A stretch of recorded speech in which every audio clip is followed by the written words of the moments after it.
He says, be holy as I am holy. Be whole as I am whole. There is nothing in God that is not holy. It's just as, let me put it this way to break it down and unpack that. The person who doesn't smoke looks at the smoker and says, ew, that is so disgusting. Why would you want to smoke a cigarette?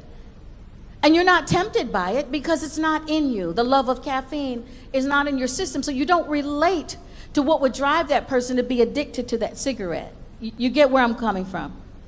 So here's God who doesn't have any unholiness in him, and he looks and he sees us all like just stumbling and fumbling and making mistakes and slipping up and sometimes deliberately sinning, because we can go from sin, which is missing the mark, to transgression, which is choosing to do that thing, to iniquity, where our hearts are hardened and we no longer care. There is a progression when it comes to sin, but he looks at us in those various forms and says, I don't get it.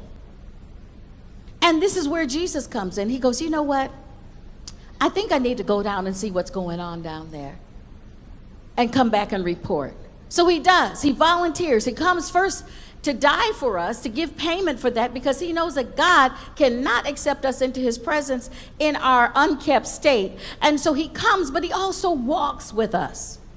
And he's tempted just like we were. And he overcomes because he activates the grace given to him by his Father to overcome the temptation.